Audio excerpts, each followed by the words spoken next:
up? Oh, dude. Uh, uh, what's going on? I love that it's been like 4 or 5 weeks. This I is know. how we start. Like, What do you think? This is, I literally had something I was going to say, and as it was about to come out of my mouth, I completely forgot what it is. Like, that's where my brain is right now, dude. I'm so frazzled but and you're in the middle of it though right now, obviously with the Shinedown stuff, and then your stuff. It's like the other day I was thinking, someone asked me in my job, who do I know that's like it feels like they're always working? Because sometimes you work with like artists that they do the shows, right? The physical aspect yeah, of it. And then, oh, they record the album. But it's like, then they're off for like 2 years because they're tired, right? And I yeah, go, well, Eric Bass, it seems like his downtime is actually more work than the actual work to provide the downtime. yeah. I mean, I just, I don't have anything else, man. I mean, if I'm being honest, like that sounds, that maybe sounds either ridiculous or sad, or I'm trying to be funny. It's kind of all of those things. I am trying to be funny, but it's the reality, and it is sad that like, but I mean, that's how I find worth, I guess, and so I'm always working, man, always working towards something. But yeah, I mean, the bad thing about it is for me is that I can only do one thing at a time. Like I'm not one of the I want so badly, man. I used to like I love reading books about Churchill and Yep. Winston Churchill and like how he was like so like what they say he had prodigious energy and prodigious output. He could like he only slept like 3 or 4 hours a night, and the rest of the time he'd be writing 4 books, and then he'd go out and build a brick wall, and then he would lead a country, and then he would you know and he had these secretaries that would come in and out, and like he would just dictate to them like his thoughts, and like that those became his books. So it's very and letters to people, and but he could do like 80 things at once. And I think there was a time when I was in my past where I thought that I could do that, where I thought I could figure out a way I could hack, I could crack a code to be able to do more than one thing at a time, and it's just not in the cards for me. So I have to just concentrate on one thing at a time, and it feels like I'm always just slow. I'm like slowly getting something done all the time. Uh, but yeah, right now it's there is no balance between my record and Shinedown. It's like either I'm doing Shinedown or I'm doing my record, and that's why some of the rollout of my record has gotten canned for for a minute because I have to do this. And so uh, yeah, I mean I don't like sleep, I don't like to like I make myself it's good. I make myself go inside at night now. Like, not that I don't want to go inside and hang out with my wife. That's not what I Yeah. mean. But like last night, I could have kept working for another, and not at a diminishing returns level. I mean, there is that diminishing returns line where you work so much that you have to go back the next day and fix everything you did after a certain point. But yeah, last night I could have kept going, man. But I called it. I think I've kind of learned that just to be a little healthier about it. But there's always that clock in my head, man, that's just like going 24/7, you know. Yeah. What about Well, you? You do the same, dude. You do a lot of stuff simultaneously. Like that's like you always have like I you're the almost, opposite. I almost have to just to kind of like, once I get like a podcast mode, like the rest of this week and next week, I've got like 4 or 5 I have to record. Well, I have to put myself in that mood to do it because some days when I wake up where I have like one episode to record for the week, I don't want to do it. It's like a weird, like, I'm always like doubting myself, like redoing notes. I'm like, dude, what am I? I've done thousands of these. What am I even worried about? It's until I get to that pattern where I Yeah. can kind of feel comfortable. But then when I get comfortable enough, I feel like I have to change up a bit and kind of like attack something else, or like do some writing or some With other with, stuff. with the podcast, you talking about being like nervous about starting it again because you haven't done it in a while? Is that what you mean? Yeah, or Yeah. just like where if it's and this isn't the difference between Spear Talk and this one is like we really have no agenda. Like we'll set memes or news stories and we can kind of t like launch points for that stuff. But for Spear Yeah. Talk, I have to actually know about these people, and so like there's no like I have to know about these people, You have to be especially you have to be an interviewer. correct. and a Yeah. really good listener. And maybe some of the questions I have what might not get asked because I don't want to get in the way of this person talking about how they want what they want to talk about. And so it's like for me, it's like some mornings, if I haven't done it in a while, I'm like, man, I don't want to do it. Or I'll come up in my head, be like, maybe I'll just postpone it. And I'm just like, what Yeah. am I doing? It's an hour Yeah. and a half tops. Like, am I just a pussy? Well, how do you parse that out? Because like I don't know if anybody's noticed or not on this podcast, but like there's one person that's a really good listener and one person that's a really good talker. I don't know if you can figure out who those people are.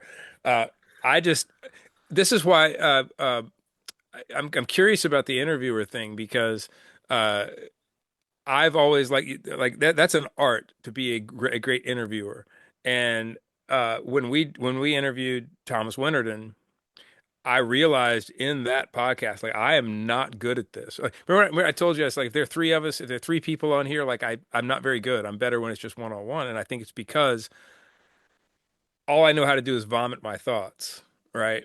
And I find myself when Thomas came on, then I was one of the interviewers, right? And I found myself, and it might be because of this, the way my noodle is wired up, that the whole time he's answering the question, I'm panicking because I feel like I have to think of the next Yeah, question. there's a So I rush. spend I spend the whole time he's answering going, okay, what am I going to ask about now? And I don't even listen to what he's saying. How do you get around that? I take Or notes. I especially when they're talking, because if I don't know the person, I have to ask a couple of questions that are kind of like layups, where I have to kind of figure out how long they take to answer. Do they are they direct? Are they talking about it and then swinging back? Are they pulling a Trump and just talk about one thing, go in a completely different section, and then circle back 45 minutes later? You'll get the answer, but not the way you wanted. yeah, So it's like it's trying to like play that game of like trying to figure the people out in real time. But it's also I think that's what makes it fun is because you don't, especially with Thomas, you don't. He's curious too. It's like it's rare you get the people you have on the show that they ask questions of you or research you as well, and that's what makes it fun. If both people are there to kind of like tango with that, but yeah, I mean, I think next time we do it, and we're gonna talk off the record about some other guests that kind of similar type of backgrounds of those people. yeah, But and I think maybe for you, it'd be better out you actually start it where it's like, hey, this is because I think for me, once I say, hey, this is who we are, this is what we're doing, this is who we're with, I'm locked in already at that point where I'm like, fuck, here we go. But sometimes I've noticed when I've done it with three other guests, Barry sometimes with some guests, um, where he kind of like just like you, where it's just like, nah, it's so I don't want to make it seem like it's just two people talking when the third person's because then it puts pressure on me because I'm like, fuck, what's Eric thinking about? I'm trying to figure out what you're thinking about to lead you into dude. asking the thing you're at talking about. So it's just like it's fun. It makes it like Yeah. it's a challenge, but it makes it fun. I can't wrangle it in, man. I mean, I'm sure that if I did it enough, I mean that I'd figure it out, just like anything else. But uh, yeah, it was the same thing with Dr. Greer when I did that other one. I told you that one time. It was actually last when we were recording Planet Zero. You and I did Yeah. a podcast with Dr. Greer, and like I know that I have 1,001 questions for this guy, right? But when the rubber meets the road, like I can't think of anything. Like I'm just like, I'm like Chris Farley interviewing, that famous Paul sketch where he's McCartney. interviewing Paul McCartney. You I was like, remember? I'm just not good at that. I'm not a good We gotta interviewer. have him back on. I talked to him the other day and just crazy stuff. Obviously, if you're not following the news, there's a lot of stuff coming out. But like what interesting about that stuff, all those talks we've had with people in like the paranormal or like space or UFO type atmosphere, all Mhm. those episodes are picking up such crazy steam. Like 2,300 people the last 2 days watched that Greer episode of you and I and him. Wow. And that came out 3 years ago. Like that was And dude, and fucking I, garbage. but here's the thing. Yeah. And I'm like, and but by the way, on that, if you do watch it, my brain was so fried from making a record that like I couldn't even put thoughts together. Like I lost my train of thought a couple of times, like just like I did in the beginning of this podcast. It was the same thing. I started in on something and then the thought just went gone, out the window. So, uh, You know, it's interesting. I was watching like one of the clips because I guess you put up some clips of the Thomas Winterton thing recently, and that's why I thought about that. It's because we have two, you know, when that's going on, there are three screens. You're there, I'm there, and he's there. And the dude's answering this question, and it's up on my screen, Oh and yeah, I'm just it's over a here sipping classic. coffee, like I'm not even listening to him. I'm just like, Just stressed out. no, just like I was disinterested in what he was saying or something. I'm like, oh, I look like a dick. Um, the other thing too I noticed the other day, like it's like I turned 40 this April, and I don't feel like physically or like mentally, like, I feel like I do, right? So like, Yeah, um, but for the first time I noticed, I went to a friend's house and I brought house shoes, and I'm just like, so I take my sneakers off and I want to track water through the house and shit. yeah, I put the sneakers on. And I'm walking around going, because I don't like being barefoot if I don't know the place, because God forbid something happens, or I don't know like the terrain really. Um, but I do that, and I'm halfway through the party. I look down. I look down. And I go, "Fuck! When did I put these on?" Like, because these are like my normal yeah, like shoes, and I'm like, my friends and I started talking. It's like, when did you realize you're getting older without getting feeling like you're getting older? And I would go, yeah, that's a sign for me right there. I brought house shoes. yeah. The version of me during the pandemic, you're lucky I have shoes on and a shirt, and I'm throwing my empties through your front window. Like, but now it's just like house shoes. That might be one. I think for me it was because I kept up with this really really well for a long time, man. It was the and I you know I heard people older than me talk about this, comedians talk about it, or you know people in my family talk about it or whatever. But it finally happened to me where um like I kept up with even if I didn't pay attention to like even if I didn't watch movies or listen to the radio or anything like that, I kind of knew who was doing what, you Yes. know. And there came a moment like this past year where I was watching something. It was like an advertisement for an award show or it was something like that, and I didn't know who anybody was. They announced who was going to be on the show or who was up for awards Yeah. or whatever. I didn't know who the actors and actors. I didn't know who the presenters were. I didn't know who the artists were or the actors. And I don't remember whether it was Oscars or Grammys or what it was, but I didn't know who anybody was. Like none, like zero. I had no. You might as well have been listing your neighbors. You know, it's like I don't know who any Right. of these people are. You know, uh, that's kind of for me. That was like the oh, okay. And now what that does, man, is that kind of freaked me out a little bit because now like I'm that means I'm losing my awareness in a way about what's going on around me. And not that when you're making music you should ever make music for anybody else other than yourself. But that's kind of the point is I always want to be pushing myself to a further place. And what's always been sort of the barometer for that for me is like looking around at what's going on kind of ahead of what we're doing and going, oh, that's kind of neat. And not doing something for the sake of doing it because, but like when something speaks to me, like when I hear something, a sound or an effect or a you know a songwriting technique or something that I hadn't thought of before, uh, uh, that's forward of where I feel like I am. I love incorporating that stuff into our music, and I feel like that keeps what we do. That's why kind of every record's different, and things are kept fresh, um, and so now I feel like, well, now I'm cut off from that almost in a way. Like that was sort of a moment for me, like, oh man, I feel like I'm cut off, and so it caused me to go back and listen to what I'm doing and going, like, I think I'm making old people music now, like you know, like I feel like I'm and I am because I'm old and there are kids coming up that have no idea who we are and are going to listen to what we're doing and some of them and go, oh, that's old. That's like, you know, I guess what I equate it to, I've kind of always told Brent this, um, and uh, and I could be wildly wrong about this. This isn't me having some premonition or something, but um, I remember being in middle school. I'm going to tell my age now, but I remember being in middle school, probably seventh, eighth grade, seventh grade. It would have to have been seventh grade. and hearing Aerosmith for the first time, Permanent Vacation, like Dude Looks Like a Lady or Oh yeah. Angel, one of those two songs.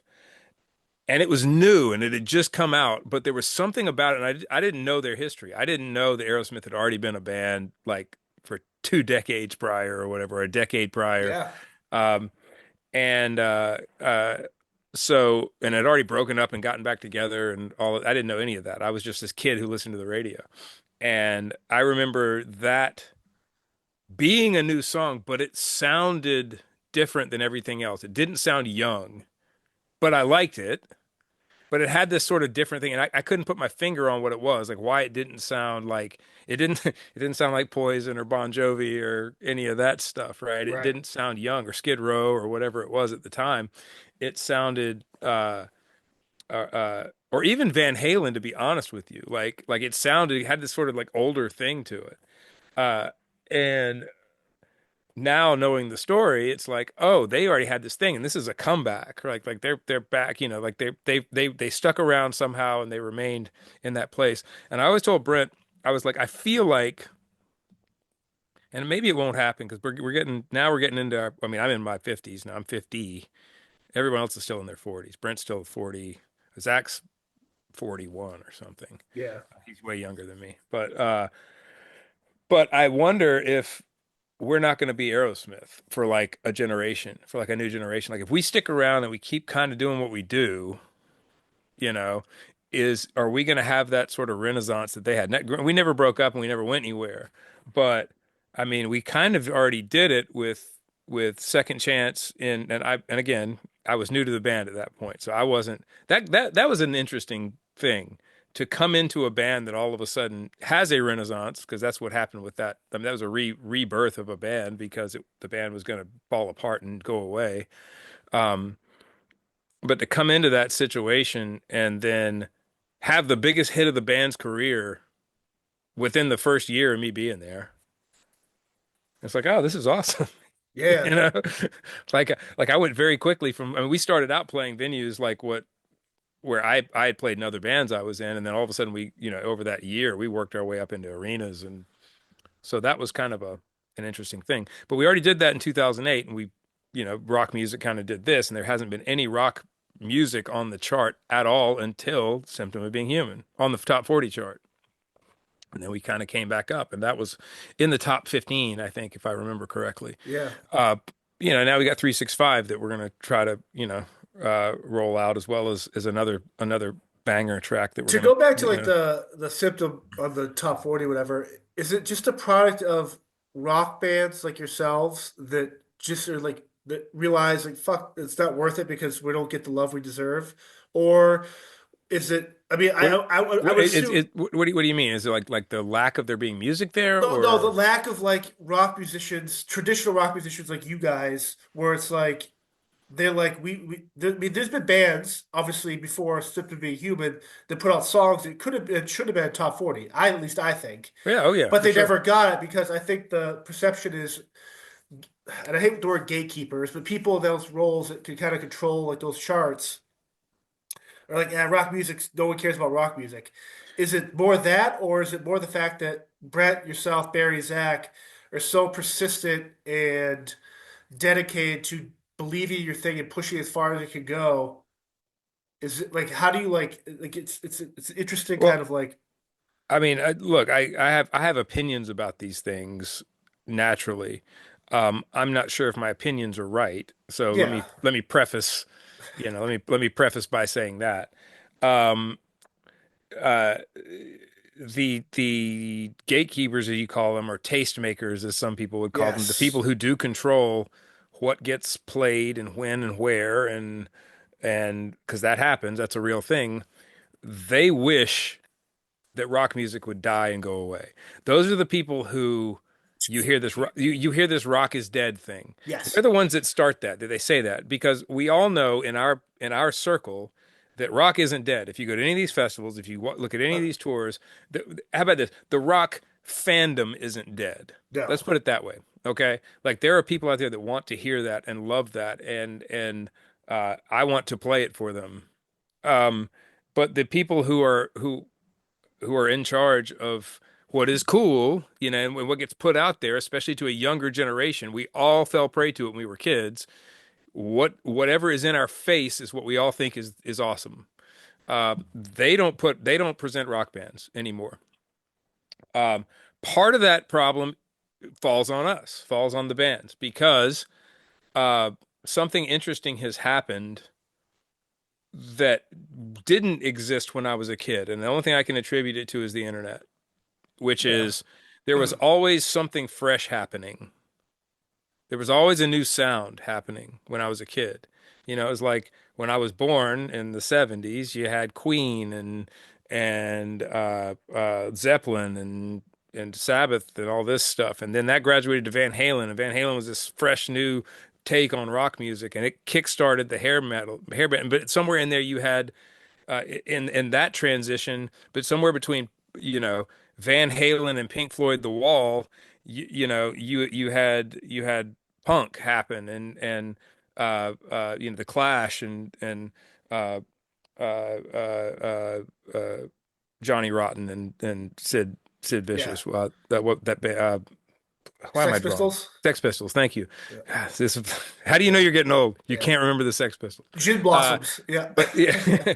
but you had this stuff happening, and disco was going on too. But I'm talking about in rock. This stuff was happening, and then that led into this hair band thing. But also you had Steve Winwood was on the radio, and dude, I remember at one point there was on top 40 radio, Steve like Winwood. like top 40, like think about this, top 40 radio. You had you'd hear Whitney Houston, you'd hear Fleetwood Mac, you'd hear Rat, you'd hear Van Halen, you'd hear um, uh, I'm trying to like do my Rolodex of 80s pop art. Belle Biv DeVoe.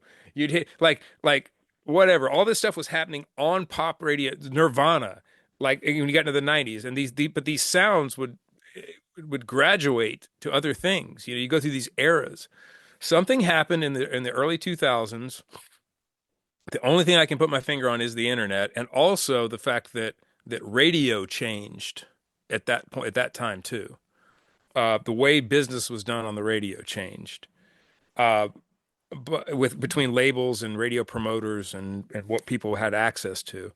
But something happened where not all of the growth stopped, but a great deal of the growth in rock music stopped. Where if you go back and you listen to records from the early 2000s by rock bands like us or by, you know, Papa Roach or 3 Days Grace or whatever, those records sound an awful lot like the records that get put out now.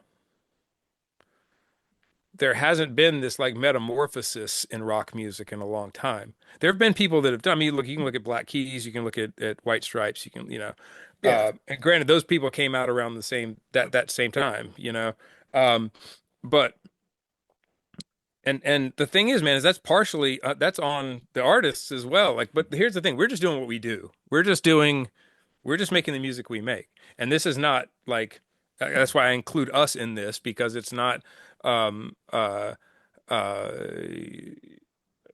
I'm not casting stones and saying that we all these bands haven't evolved. Everyone's evolved. I'm just saying that like where's the fresh blood that's doing something different? Yeah. And uh there is fresh blood, but the fresh blood is just doing the same things that we were already doing. That's what I mean. It's like we're being who we are. Papa Roach, Disturbed, Shinedown, Avenged Sevenfold, insert uh uh insert, band here. Yeah. Breaking Benjamin, Drinking Benjamin, yeah, Nickelback. Yeah. right, yeah. We're just doing what we do, and Yeah. we are all trying to evolve as we go. But we do what we do, so our evolution is going to be micro evolution. We're going to evolve within our sound. But the new bands that are coming along, at least from that I see, some of them I do, man. I notice there's some really cool stuff going on, but I don't remember like hearing something that made me go like, whoa. I know a lot of people have talked about Sleep Token. A lot of people have talked about uh Bad Omens, Bad Omen. Ghost is All different. right, all right. So there we go. Ghost is a great example of something different, I think. Like that's a really good Yeah, example. Mastodon. I listen to Sleep Token and Bad Omens, and it is different, and it is an evolution. Um, I don't think that it's and again, this is just I'm not saying I'm not like I gotta be careful, man, because people are gonna go, oh, I can see it now. Eric Bass says that Sleep Token and Bad Omens are blah blah blah. Just to my ears, some of it sounds an awful lot like bedroom metal, and it's just like dude sitting in there, and there's a lot of that out there. Um, uh, so there's just not been this evolution, and I think that's stymied rock music. Rock music hasn't moved with because like if you look at hip hop and you look at pop to an extent, but we all suffer from the same problem though. We all suffer from the fact that the new artists kind of sound like the other artists. Yeah. And there hasn't been this like I mean some people like everybody thinks they found the next thing. Everybody's like, "Oh, Billie Eilish is the Nirvana for pop music." Well, she wasn't.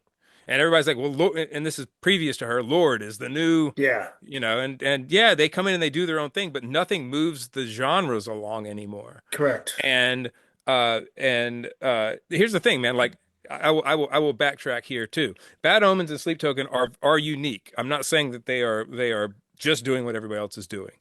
But no one has come in and done something that is so unique that the industry has to shift, that everything has to wait a second. No one has come in and been the Beatles. No one has come in and been Led Zeppelin. No one has come in and been Black Sabbath. No one has come in and been the Sex Pistols. No one has come in and been Van Halen. No one has come in and been Nirvana, Soundgarden, uh, uh, and then to the world we're in now, the Seven Dusts or the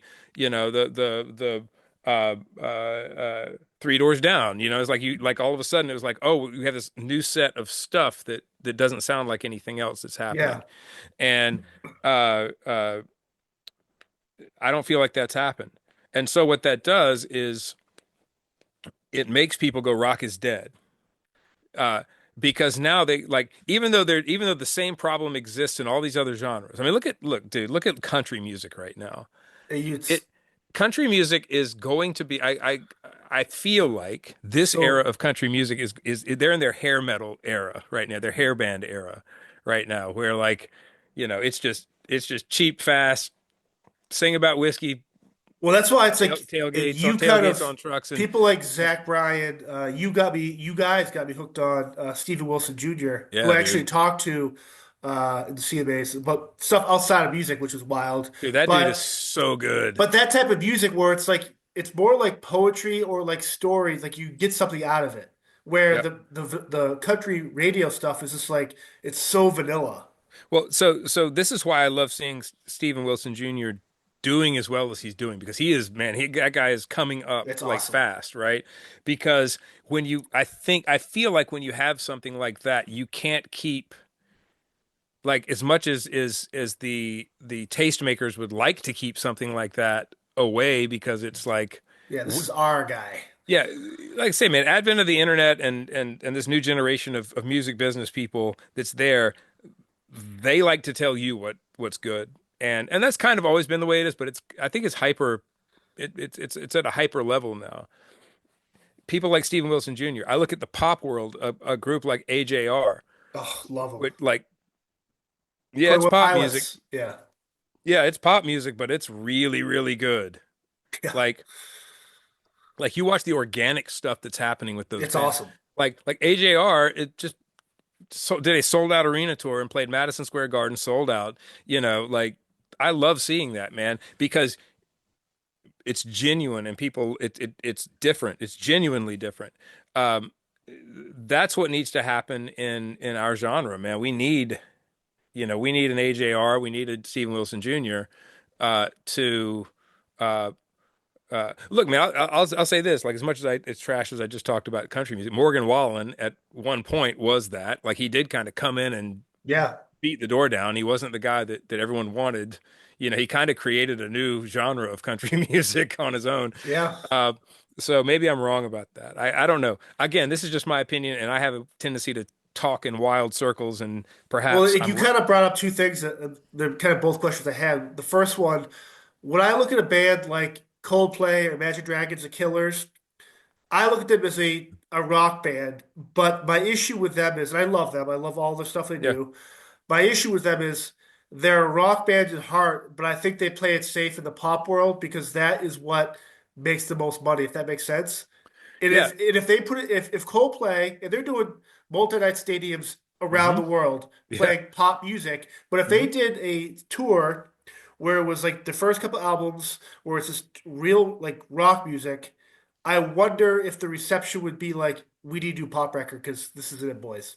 Well, yeah, but see, that's a band that has evolved though, and like I'm that's they are doing for them what I'm trying to do and we are trying to do with Shinedown, which is like you maintain your core, like they can still go out and play Yellow, Correct. right?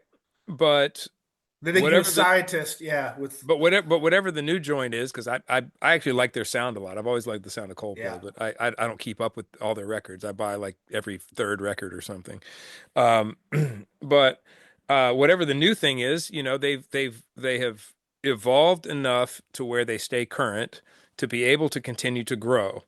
And that's what we're trying to do. We're doing the same. Granted, we're not at a Coldplay level yet, but uh, uh, you know, hey man, we can still go out and play Fly from the Inside, but we're going to play 365 at the next tour too. Right. And I don't think it sounds completely foreign to people. So I would just love to see, you know, I think that the rock music just needs some new blood.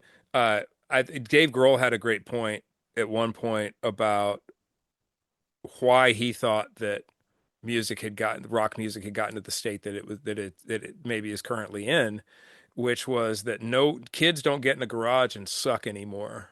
Kids don't form a garage band and get in a garage and play terrible music and write terrible things and figure it out and cultivate a sound. Um, but I think that is happening again now. I see. I found a couple of bands online recently. There's a band called Flake, and it's kind of shoegazery stuff, right? Which I like. But that kid seems to be doing some cool stuff with his friends. It seems to have some heart to it. Lots of big guitars and cool breakdowns, and um, uh, uh, what's some of the others? I'm gonna open my iTunes because I end up buying this stuff. I don't download music. I still go to iTunes and buy things uh, when I like them. Uh, but what's this other band that I found recently? Uh, oh my goodness, October Drift is another one. Um, just sounds like a cool band. It doesn't sound like it was cultivated in a recording studio. It sounds like it was Cool. cultivated in a in a room somewhere. There's another one called Slow Joy, and it's just a guy, like the guy that does Slow Joy, but it has this band vibe to it that I like. And it's all kind of shoegazery stuff, all that stuff that I just mentioned. I don't know why my ear is drawn to that a lot recently, but but they sound like bands, and it sounds like people doing something different. The Gins is another one, Jins. Uh, uh, there's a band called Silly Goose that's doing like Yes, they're awesome. uh, uh, kind of reviving the House rap parties. the rap metal rap rock genre, and dude, they're doing a great job of it. I promise you, that's a band that sat in a practice space and still sits in a practice space. It reminds me, I know I'm going to Turnstile sound too. old. Yeah. It reminds me of the bands I used to play in, man, where like you went to the warehouse on Tuesday and Thursday nights and you had band practice, or Monday, Tuesday, Wednesday, Friday nights and had band practice. And if you didn't, you know, and then if you weren't at band practice, you were booking shows or handing out flyers for shows. I know people use the internet now; they don't flyer anymore, but um, those bands, like, so that stuff does exist, man, and people go to these shows. And rock is not dead. It's just rock needs something to shake the industry and the tastemakers to where they can't ignore it at all anymore. And they have to realize that this is the thing that sucks about it too, man. It's like if people in the industry are booking an awards show or whatever, or they're making a Grammy list or whatever, it's always going to be the same four or five bands. It's going to be Foo Fighters, Green Day, Metallica, Chili Peppers. Give me one more. You Muse. know, Yeah. yeah, that's it. That's all you're getting for the rock. That's it. That's who's going to play on the awards show. That's who's going to be nominated. It's just that, and it's like they've got their five rock bands. Okay, we need a rock band. Okay, it's going to be one of these. Give me. What are the Chili Peppers doing? What is Green Day doing? What's Metallica doing? You know, and that's it. And they don't look past that because they don't feel like they have to because they've got the genre figured out. Well, we have to remind them that they don't have the genre figured out, Correct. and that's why uh, we're on this mission to go to top 40, man. Like, why not? The thing we have to be careful of is that people we feel like people in the rock radio world might get, well, you're a rock band and we've supported you and they have and they do and we continue to support them. But, if this genre is going to grow and get out of its own way, you know, um, the good thing too, man, is that we have the connections to knock on those doors and to and I say we, it's Brent. At the end of the day, he's got the connections. He's a radio promo guy in disguise. Uh, I am not. I just I make the fruit salad and he goes and serves the fruit salad to people. Uh, but at the end of the day, we're a band, so we're all doing something. I'm locked in here doing music and thankfully we have someone who knows that world and can Yeah. can can go out there and you know knock doors down and you know uh so, is Shinedown the new Aerosmith? I don't know.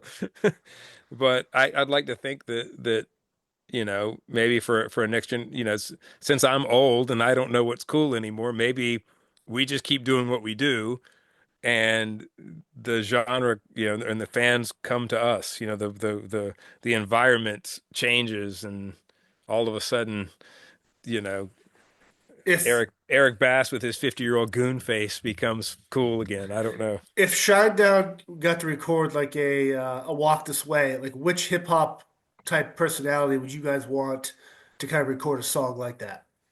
Oh man.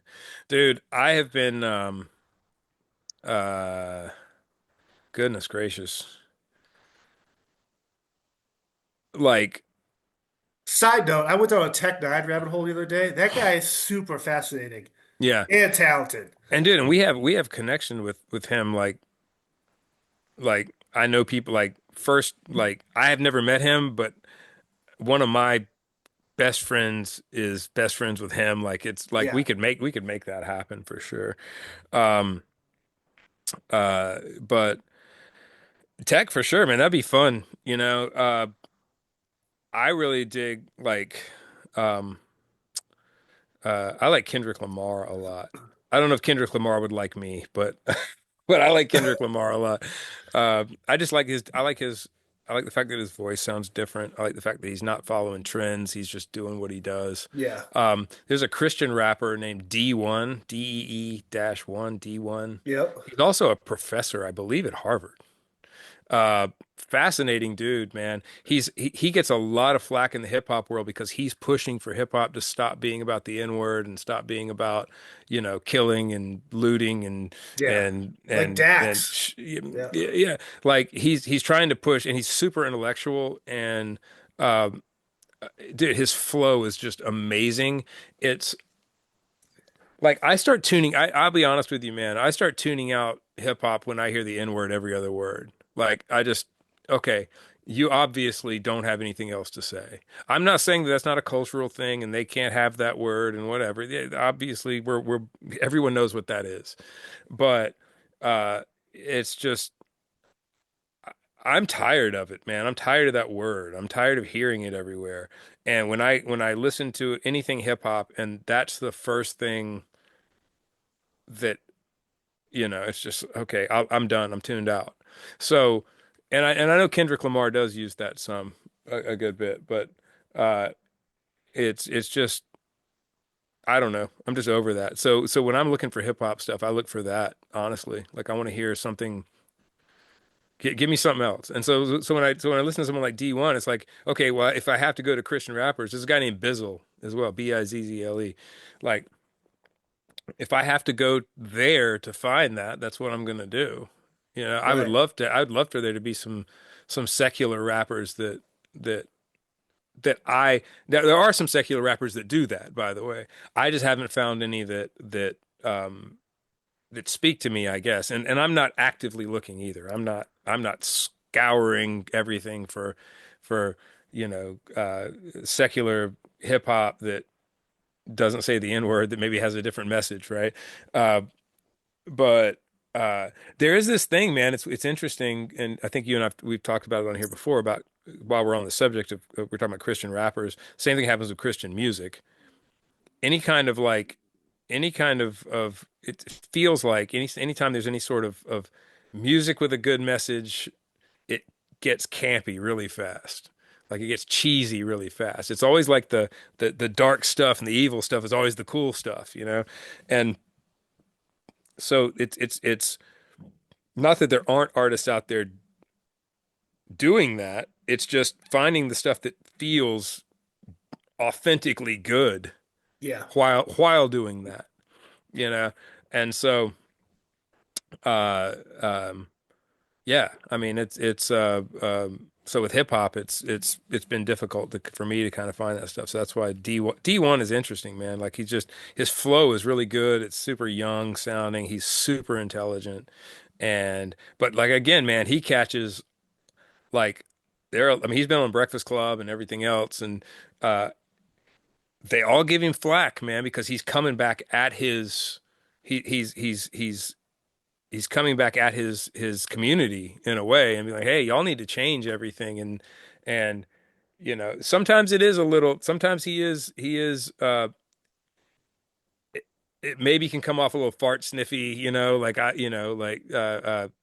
but I don't think that's where his heart is. I don't think that's what he's doing. But he does catch a lot of grief about it from the rap community and the black community as well in that. And but check him out, see if you Yeah. like it. The I know we talked about Steven Wilson, but he recently just re-released the last album as a deluxe. Mm. And I know you guys have done that before as well. I think was it Diamond Eyes, right? Yeah, we've done a couple of deluxe So releases. does There's that, I guess my question is, does that like the album sales of that, is that a new album or is that still part of the original album release sales? It'll be considered a new well, I don't know the answer to that. Sometimes it depends. Um, sometimes you can have it to where it'll scan the same. I'm going back old school. I'm thinking about SoundScan and Yeah. album sales, right? That's what you asked about. Um, I don't know how if it considers it now. I don't know how it's considered. There was a time when you could have it scan the same because you're releasing the same songs plus one, but whatever. Like we have there's a special release of Attention Attention that has two extra songs on it that I think was just Japan only Yes. release. Someone reminded me of one of those songs the other day. I don't even remember how they go, but there are two extra songs on there. Uh, uh, I don't remember. Like it was crazy. Somebody brought it up. I'm like, what are you talking? I remember the name of the song, but like I just totally blocked it out. Like I didn't. I don't even think I have. I don't have the masters of those anywhere anymore. Like I don't. I don't even know how to get them. I think that one of them is called "A New Way to Die" is one of them. That's the song that somebody brought up, and I don't remember what the other one is. Like, But is it, like, imagine if those songs like took off to that part of the world where it's just like, you kind of like, man, why didn't we put this on the actual album? Or like, how do well, they decide what songs fit those that's always countries? that's always been my thing, man. It's like I'm not a fan of the special release. I'm not a fan of the do something special for me. Give me a special version of the song. Can we have an acoustic version? Can we have a piano version? Can we A have a reggae, dance version? Can yeah, we have a it's like and this is just me. This isn't my band. 'Cause believe me, there are people in my band who will they love putting out 8,000 versions of a song. I don't. I think it's ridiculous. I think it's like this is the song. This is what it is. This is the yeah. representation of it. Because for me, like if the pop version of A Symptom of Being Human had taken off and that was the version people wanted to hear, they would have had to go on stage with somebody else every night to play that version of the song. Right. Like don't even include me in that. Like I'm not that's not what I'm about. I don't dig that. Like you're opening up like if if the artist's original interpretation of something isn't what makes it what it's supposed to be, then that's not what it's supposed to be, you know. Now, the fact that it's out there and some people have heard, somebody told me, like, oh man, I heard this pop version of Symptom of Being Human the other day, and I'm like, awesome. I hope you enjoyed it. You know, it's just not the thing that makes me tick. So, like, but again, I'm an idealist, man. I'm a relic of a different time. I'm a relic in my own band, you know, and uh, so I've lost my energy to fight for it anymore, you know, because it's kind of an uphill thing. It's Yeah. like I already know, like 365. I've already started making the acoustic version and the piano Oh, version and because it's like it's gonna happen. And the thing is, man, is like it's just to up numbers and it's like okay. But I don't have the energy to fight it anymore, man. There'll So be a 365 Mafia version. 365 Mafia. Yeah, man. Yeah, I just don't have the energy to fight that stuff anymore. It's like I get it. It's like I don't get I say I get it. I always have to say this. Anytime people come to me with that stuff, I say I get it. I get why they're coming to me. I don't get it though. Yeah. I don't get it. Like, because the thing is, man, is like that eighth version of the song isn't going to be the thing that puts it over the top. You know, it's like if the original version of the song isn't putting the song over the top by the artist. I'm not saying that there can't be a remake of a song. Like again, we talked about "Hurt" by the Johnny Cash Yeah, of version of "Hurt" course, of versus Nine course. Inch Nails. It's like I think more people know the Johnny Cash version if I had to guess. Correct. Maybe I'm wrong. But like you can have it, that's a different sort of story if someone else remakes a song or something. But like an artist just vomiting out versions of a song, so please somebody like it.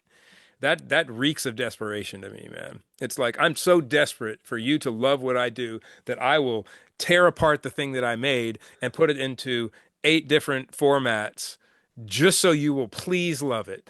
Yeah. And it's like, no, man. It's like if you don't love it, you don't love it. And if we miss the mark this time, we miss the mark this time. And we'll try something different next time and maybe that'll hit the mark. That's just how I think about it. Again, that is not like I'm not speaking for Shinedown because that is definitely not the way that it gets thought about, but um that's why we're here. So I can speak freely about things. So, Yeah. you know. The yeah, depending on what market you're in, you have to play that version of the song. I mean, I can imagine how that could be pure insanity. Dude, I think I've got and I've said this before in here. I've got a folder in my computer still that's called Unity Land. Dude, And it's there's when some we were good EDM tracks though. and we were when we were trying to release the song Unity, and it was like, dude, there's the original version, there's my mix that I did of the original version that never came out. There is an acoustic version, there's a piano version, there's a version of the song as it appears on the record with synthesizers instead of guitars. There is a version, the dance remix version that I love somebody it. did. I love it. Please like me. Please. I'll do anything you want. If you want me to dance for you, what do you want me to do? You want me to take my clothes off? I'll take my clothes off if that'll make you like me. That's how that feels to me, Yeah. you know? So it's just so, you know, but here's the thing. I'm in a band with three other people. Uh, that band is a corporation, and in my band, I love the people I'm around, and it's easier for me to just go along with things that that's the thing, man. That's what being a band is. It's not like if I were a solo artist, I could do whatever I want. I'm in a band, and therefore I have to uh I say I have to. I don't have to, but I want to. Yeah, I want to play music with my friends, and I want to, uh, um, you know, I want us all to travel the world together and have fun, and so my um, the way that I think about things and what my sensibilities, some of that stuff goes into the sauce for sure, but at the end of the day, it's not about that. That's how bands break up. Bands break up when one or two people decide that everything's not going the way they want it to go, and they jump ship, and so I don't think any of us want that. So we just, it's a give and take, man. And by the way, like, when we're in here doing records, everyone's got opinions about the way the record should sound or be made or whatever, and most of the time everybody leaves me alone. And so I can sit here and as I'm thinking about this, I'm complaining about, having to change things for an industry, but uh, you know, I'm sure people have opinions about things that I'm doing in here that they would love to have different, and they aren't. So right. it goes all ways, right? Um, so I never want to seem tone deaf or like I'm just bitching to bitch about this stuff, man. I mean, like I do understand the industry I'm in, and the nature of the industry I'm in, and all of that. Um, so, very, very, very, very, very, very rarely does an artist come along, or is there an artist who can just have complete and total creative autonomy and not have to do anything that they would rather not do to be successful in this business. So, Right. I mean, even those people, they wouldn't admit it, but they did it. Even like uh, uh, I mean, who's like the most pure artist out there? It's like even a Pink Floyd, does corporate things. Nirvana when Kurt Cobain was alive. I mean, that might have be why he's not here anymore. I don't, Yeah. who would know? But he did things that compromised his artistic integrity. I mean, it's just, when you're we've talked about this too. When you make something, there is a line. There's a threshold that gets crossed. There's a line in the sand where this is art, and then as it moves more toward that line, it crosses this line from art into commodity, into product. And once you cross that line into product, this is where my that line is where my discontent is, because I understand that once it crosses over this line into product, it's a product. It's something to be sold, to be, you know, we go from pure art, from on this side, on the artistic side, from pure creativity. You take a song like 365, which, we wrote, Brent and I wrote about.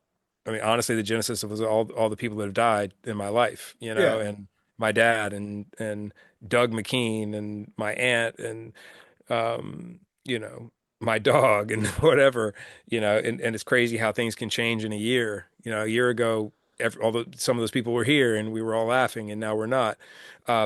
That genuine thing, once we hit that line, which is where we are right now, that song is Yeah. going to be released soon, right? I don't know when, but it's going to be released soon. We're going to cross over that line, and it's going to become a commodity. And all of my personal attachment to that subject matter and to that It's thing that now. really meant to me is now going to be used to sell butter, or you know whatever, like it's going to be on sports shows, and it's going God, to your be a dad, your commodity, dad would right? be like, you finally have a hit. Yeah, finally. uh but that crossover point is where I get hung up. It's like it's still close to me and I still love it, but it's becoming a commodity, so I have to do all this different stuff to it. And once it gets, but still, do you hear me talk a second? I'm still salty about Unity, and that was 10 Oh, years ago, 15 years ago, or whatever. But the thing is, man, is I have to remember that like that's just part of it. And the thing that I love is going to get soiled. You know, it's going to get muddied up. It's going to get abused. It's going to get, um, and it happens to everything, man. It happens to stories. Dude, your poetry that you're going to put out, like all of those things Oh yeah, that are super personal to you, yeah. are going to become a commodity, and people are going to have opinions about it. And you know, who knows, man? If that thing takes off and becomes like you become this savant poet, or you may be a savant poet, you people realize that you're a savant poet. That hey, can we have five more of those? And this time, can you do this, this, and this, and this to it? You know, and you kind of get into a place um, uh, where you start thinking about those things. You know, they do. They start. So I'm not immune to this thing, right? Um, uh, it's just easier when you are an a solo singular artist to put your foot down about things, you know, like my song Azalea. I wanted it to be the first single rather than Mind Control off of my record, but everybody wanted me to shorten it to be played. And it's like, well, what parts and pieces am I going to cut out of that song? Well, you can cut the middle part out with the piano. Well, that's the only thing that makes it not just every other rock song, you know? It's like, so I was like, no, I'm not going to do that, you know? Um, so I was able to make that. Whereas, look, man, there's already a radio edit of 365 that I'm salty about, you know? It's like, great, you know? Uh, but with my record, I can be like, Take it or leave it. take it or leave it, you know? And if that means that it's not successful, then so be it.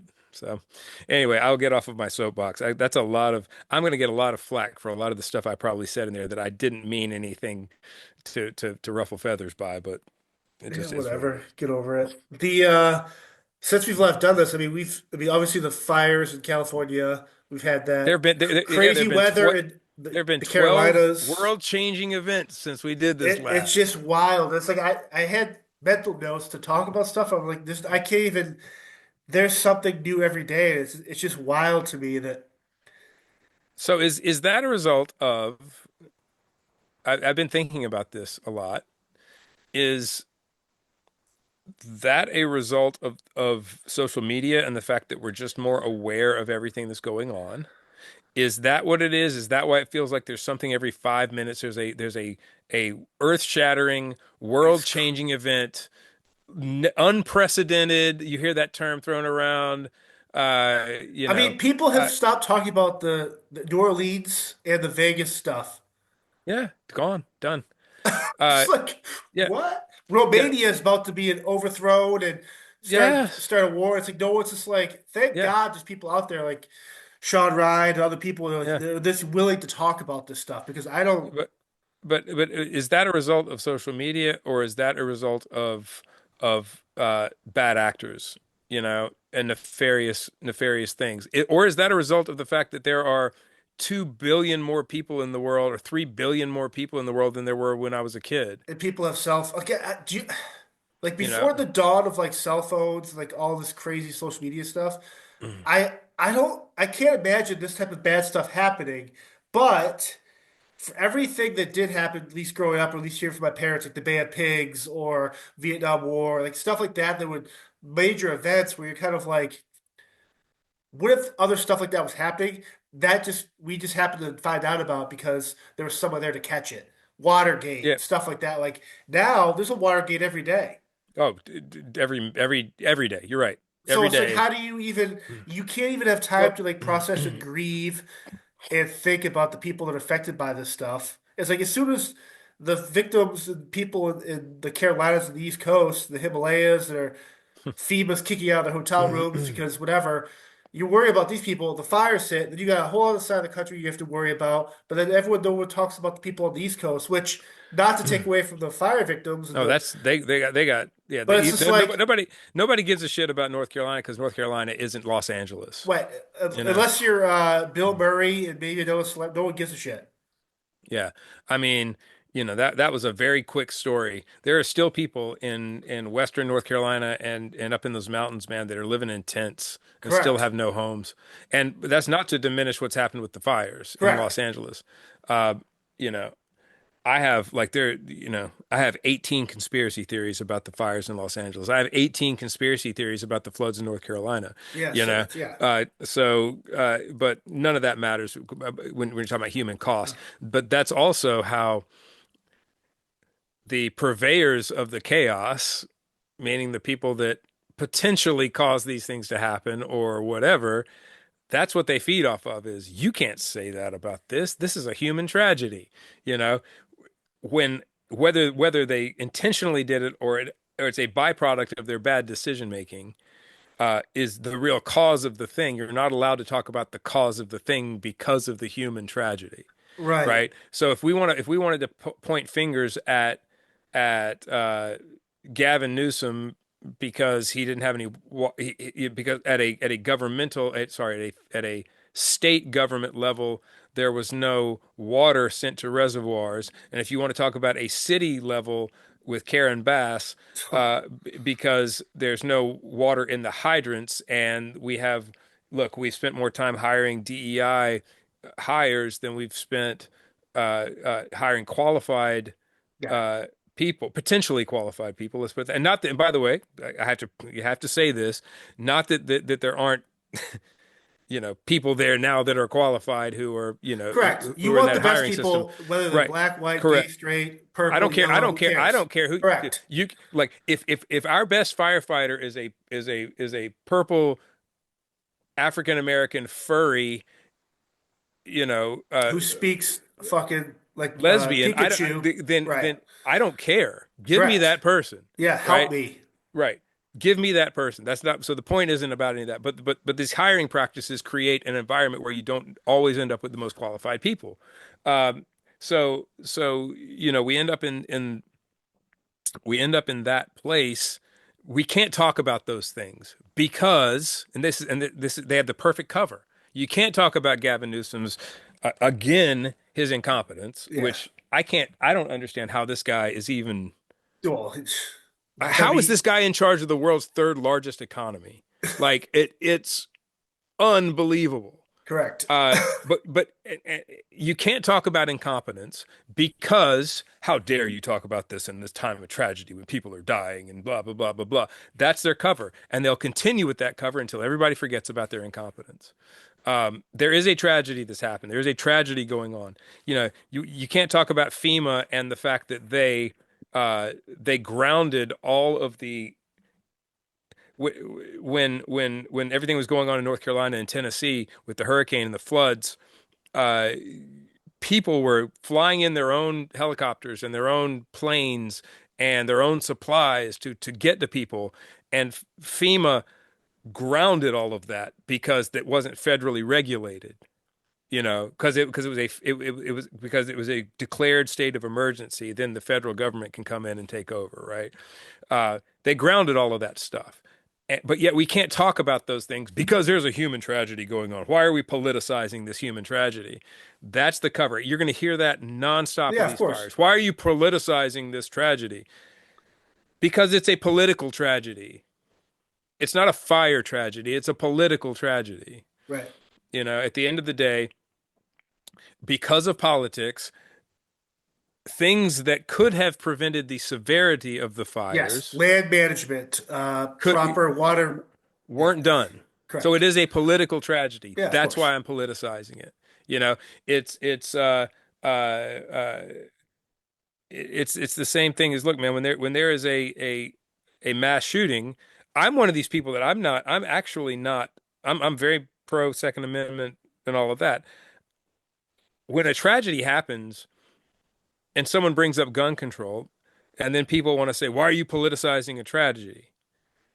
Or someone says, hey, maybe this tragedy happened because this Failed person policies. or this person, yeah, we don't have armed people in front of schools. Right. Or maybe We this have, person's just a bad piece of shit. or maybe they're on some pharmaceutical drugs they shouldn't be Correct. on. Correct. You know, well, then you're politicizing a tragedy. We have to ask these questions, man. It's the only way anything changes. But we are scolded for asking any questions in the moment. The only thing you should be worried about is the tragedy that's going on. The only thing you should be worried about is these people who lost their homes. The only thing you should be worried, and I am worried about those things, man. I'm praying for these people. Yeah. I, you know, We've had friends that lost homes and everything, so it's I'm sending money. I'm doing things, right? yeah, of course. But in that we have to right now is the perfect time to ask those questions. Everybody says this isn't the time. This is the perfect time. Right now is the perfect time because it is paramount on everybody's brain. How did this happen? Why did this happen? Why was this allowed to proliferate? These bad policies. Right now is the perfect time. It's just the people who don't want you asking those questions are telling you this isn't a good time for those questions Right. because they know that. Guess what, man? I promise you, John, this comes out tonight. Uh, by the time that you and I talk next week, there will be some other earth-shattering Oh, I hope. thing that happens around the world somewhere that everyone will be talking about, and nobody will be talking about fires in California anymore. So right now is the only time to ask these questions. It's the only time to talk about it, and I'm It's tired almost of. like you ask these questions, we talk about it in like a civil format. You don't have to agree or disagree. At least talk about what could have happened, what could have been prevented. But it's almost like they manufacture another crisis just because they don't want us to spend too much time to figure out the answers.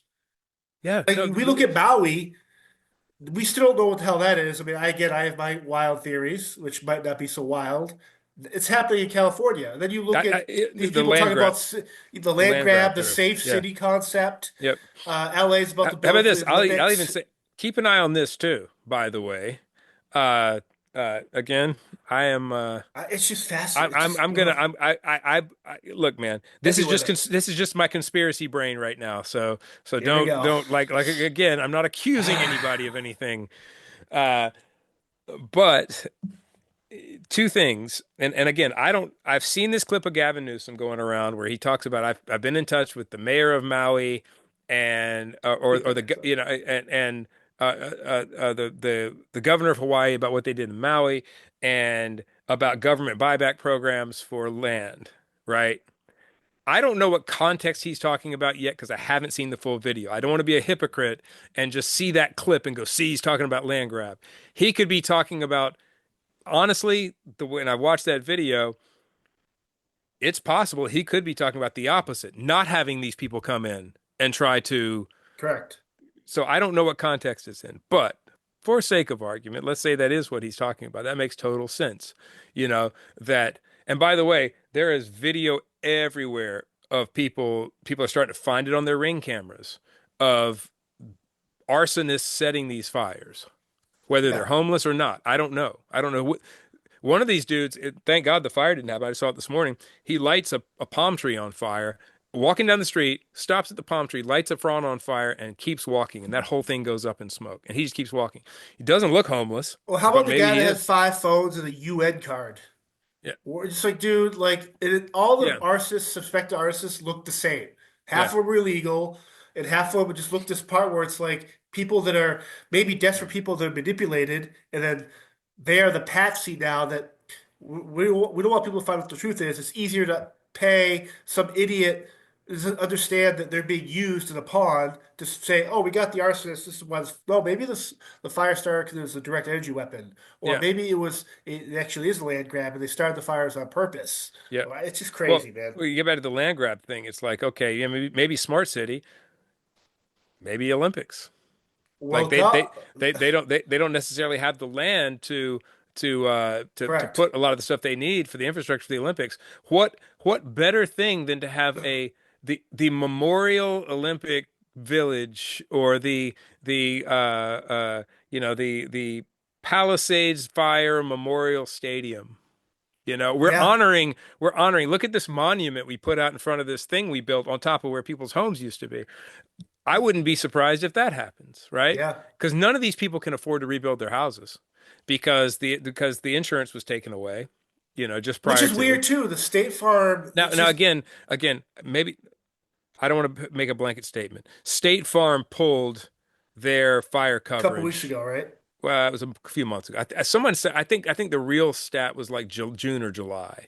Okay. Uh, but I don't know some why people they some would people are though, saying right? last week. Yeah. But I think it was months back. I'm trying not to be like total conspiracy theorists about it. But there could be a But reason it's why they did based on the best interest of their look, company too. but I'll tell you what's coming down the pike, man. It's the same thing we have to do here is I have to have after Hurricane Sandy happened it hit New York, New Jersey area like a decade ago or whatever that was, and flooded all these places that didn't have hurricane insurance, didn't have flood insurance or whatever because it never hurricanes never really hit up there. They always hit here. The government came in and said, "That's it. No one's selling flood insurance anymore except us." Mm, So the government now, I have to get my flood insurance through the government. Like, and by the way, that's not the same as hurricane insurance. It's different. If I get flooded out by a hurricane, the hurricane insurance is only going to cover the wind and rain and all this other stuff. The flood insurance caused by the hurricane has to be covered under different insurance that the government sells me, and I can't buy it from anybody else. And the kicker of that is I have to pay into this thing every month, and it's expensive depending on what flood zone I'm in. Uh, they I've put God knows how many hundreds of thousands of dollars into flood insurance oh, at of this point. course. Yeah. Uh, if my entire house gets leveled by a flood, they're only going to give me $250,000. That's it. But I'm required to have it, or I can have nothing. I'm required, but I wouldn't be surprised if you see the same thing gonna happening with this fire insurance thing. This could all be an insurance scam where it's like, hang on a second, as the insurance companies, we're not covering any more fire insurance. You're gonna have to get your fire insurance from the government. Now, and by the way, if your entire property burns down, we're only going to give you $250,000. That's a great way to go in and grab land at that point because then they know no one's going to be able to rebuild their house. Correct. Whatever we need this for, we can do. Uh, Look, man, do I think that honestly, if at the end of the day, do I think this is a government conspiracy? Do I think Maui was a government conspiracy? No.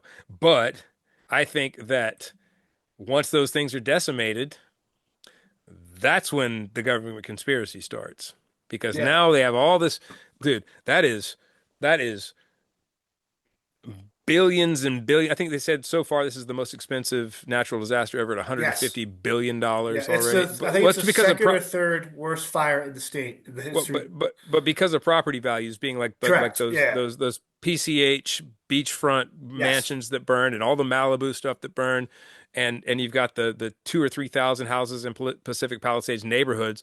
Those are the poor people I'm worried about, man, because there is.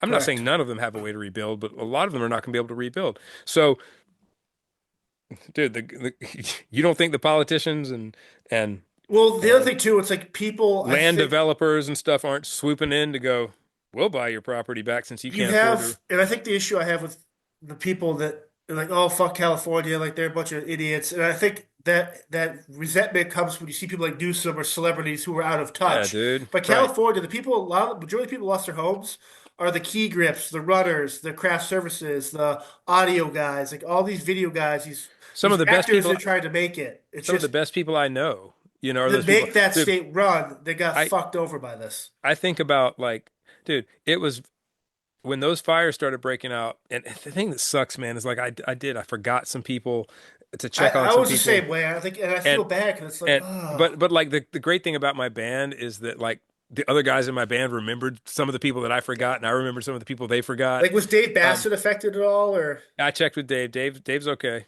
He was affected by the last fire. Like they had the Ah, that's fire right. come through basically up and over his house um pretty recently, but uh not recently. Last when we were on tour they had fires and this is probably a year ago or more that the Malibu fires that happened, Yes. you know. Um God, that was a long time ago actually now that I think about it. That was a few years ago, a couple of years ago. Um But yeah, man, but like I remembered, like Aaron, Rob Pryor, you know, Mark Riley, like I'm just, Ken Knapsack, I'm hitting up all these people that I can think of, like, but the thing is, man, is going through that list of people, you realize it's like, California seems like another planet most of the time, because you know, it is. It's treated with this reverence in the politics and news. It's like California is the most important thing, and it's like it causes resentment with the rest of us Yes. usually. And then you see how idiotically it's run, and some of the idiotic decisions that I think are idiotic decisions. I have to put it that way because to some people it's not idiotic. We don't all have the same sensibilities, but you know, making ridiculous environmental decisions. Like we're not going to have any more controlled burns. We're not going to clear out any land anymore. We're not even going to clear dead trees out anymore. Right? You're making this. You're Right. ripe for this thing. Tinder. You Yeah. know? Yeah. Uh, I think that's an idiotic thing to do. Do I want to protect the environment? Yes, I do. I'm an environmentalist in that way. Like I will. I'm involved in environmental things here in my city, but not at the expense of people's lives and livelihoods. Um,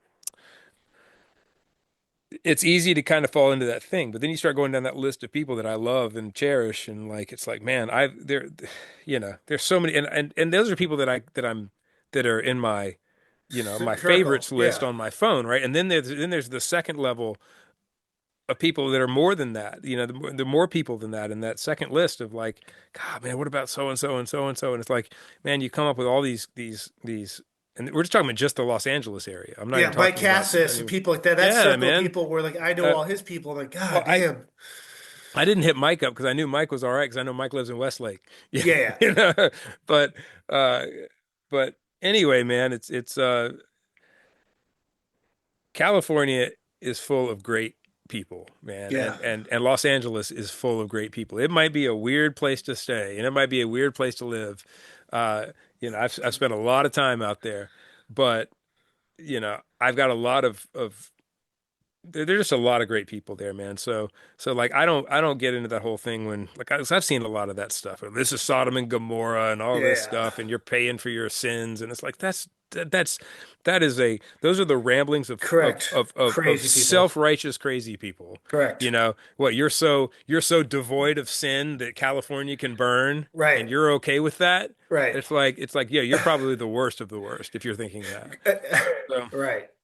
anyway, man, Yeah. dude, I'm just there's a amazed that you guys could be creative with everything. Like anyone that's like a artist, writer, painter, that as the world literally figuratively burns, you can still be like creative in a sense. it causes me to not feel that way. Like, It's distracting, I would think. well, but it's honestly, man, like for me, I don't get so caught up in that. I get caught up in personal things because creating things is very personal to me. So when I have personal things going on, that's what messes with my creativity. Um, but honestly, man, I just and I don't choose to not pay attention to it because I'm not concerned or something. But we've gone over this before. What social media has done and what having the world in your pocket has done is we are now all required to care equally for everything that's going on. And if you don't care equally about something that's happening 2,000 miles away from you as you do about things that are happening in your own house, then you're a bad person. You know, look, I feel awful about the fires, man. I really do. And my heart goes out to those people.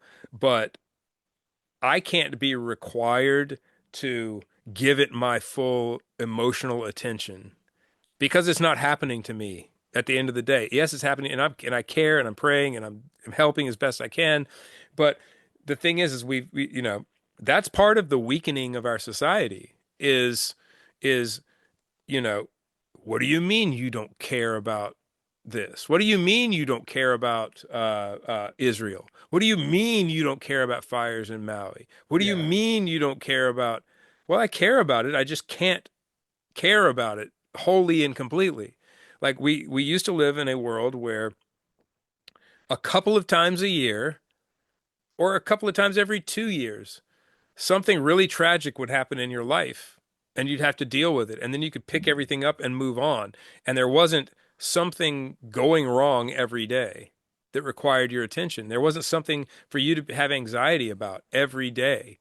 It was like maybe once every 3 years your crops wouldn't produce as much as they did before, or there was a drought, or your grandfather died, or whatever, and then you go 6 months, a year without an everyday problem. I mean, you have everyday problems, meaning like your wife's nagging you, or your husband is cheating on you or something. But Right. I'm just saying life-changing thing, not that your husband cheating on you isn't life-changing. I guess maybe it's a bad example, but uh Yeah. but now it's like every single day there is something you are Oh, required to care. You are required to care about Ukraine and Russia. You are required to care about George Floyd. You are required to care about fires in California. You are required to care about the martial law in South Korea. You are required to care about Vladimir Putin. You are, and if you don't care about those things, you are somehow flawed. yeah. That's the problem, man. Yeah. And so when for me creatively, I don't let those things affect me creatively, man. Will they affect my mood? Yes, they will affect my mood. And therefore I just have to kind of take it with a grain of salt. I look at it and I go, that's really awful. I'm gonna go get some coffee. I mean, that's the only way to do it, though, honestly. Because honestly, John, I have shit that's flying. I have, You have stuff in uh, your circle I that's have, I have Earth-ending meteors flying at me right now that I can't see coming, that are going to impact my world. correct. And I'm going to have to deal with those things. And I have to be in a place and prepared to deal with those things when they crash into me. They're flying at me right now, and I don't even know they're there. Whatever that is, man. Hopefully, it's nothing, you know, you know, sickeningly tragic. Yeah. But some of them probably are. And I'm going to have to deal with those things when they get to me. Why am I required to deal with everyone else's meteors that are crashing into them right now? I can be I can be empathetic, and I can pray, and I can help when I can help. I have friends right now that are going through stuff that I am trying to help. That's different. That's in my sphere. You know, I don't have the energy to until like right now I don't have anyone personally who has been had a house burned down, has been tragically affected by these fires. When that happens, if that happens, hopefully it won't. If that happens, I'm going to do my best to help them, because then it is in my sphere. Then that tragedy has come to me and I'll have to help. Right. That's why I'm keeping up with them. I've offered my friends, if you need a place to stay, come here. Any of the people out there, I've got room here at my house. I've got room at another place. Come here. I'll take care of you and your family. But that hasn't happened yet. That's all I can do. I don't need to spend, looking at 10,000 tragic things and being Right. Yeah. made to feel bad if my world doesn't screech to a halt because there are fires in California. Because I promise you, there are people in California that when a hurricane comes through and levels my house, which probably will happen in the next 20 years, statistically, I will have a major category 5 hurricane go right over the top of where I am, and none of this will be here anymore. When that happens, I don't require people in California to worry about me. They're not required to worry about me Correct. at that point. I'll have to figure it out. And so that's how I deal with that stuff, man. I know that people can say that's cold and heartless all they want, but it's just what it is. It doesn't mean I'm not empathetic. It just means that I can't worry about it. Right. I can't do anything about it. I can't do anything about Gavin Newsom's stupidity. I can't do anything about Karen Bass's Smug look. Yeah. incompetence. I can't do anything about uh, dude. I'll tell you what. There was a situation that happened. This is it right here. This is it in a nutshell. I text Erin Masuda and I said, "Hey, are you okay?" Yeah, because when the fires first started, because I know her mom lives in Yes. Santa Yep. Monica. I'm like, you and your mom okay? And she hit me back. She goes, "Yeah, I'm in Florida." She goes, "Mom's fine. She's 30 miles away from fires, and everything's okay." 2 seconds later, she texts me. She goes, "Except I just got a text to." She's in Florida, by the way. She's not at her house. She lives in Hollywood. Yep. She goes, I just got an evacuation notice for my house. And I was like, oh no, so I started looking, and there was a fire, and that's that fire that happened in Runyon, the Yes. Runyon fire. And she lives right at the foot of Runyon Canyon. I paid attention for the next 24 hours to what was going on with that fire, that particular fire, because I wanted to know Yeah. about my friend's house. I wanted to know if her place was okay. You know, I had a vested interest in that at that point. That's a meteor that was sort of like coming at not maybe not into my direct sphere, but into my sphere of friends. I was concerned then. I got up the next morning, I looked it up again. What's this fire doing? Luckily, they were able to get it out. Um, but that's how you should care about those things. Yeah. It's like I can't worry about I'm sure I do have people in my sphere who were affected that I just don't know at this point. Like meaning way off in my peripheral, but um, you know, none of us you're not required, none of us are required. We are the news media and the way that things are fomented and fear is fomented and thrown around like we're made to feel as though we're bad people if the thing they're telling us to be concerned about isn't the thing we're concerned about, and we're not all talking about it and all worried about it. And uh in the and none of us are required to worry about those things. And I can't say that loudly enough. Like no one is required. Like look, you know, and that comes down to a personal level too. You want to take this to another layer. I have to tell Brent this all the time.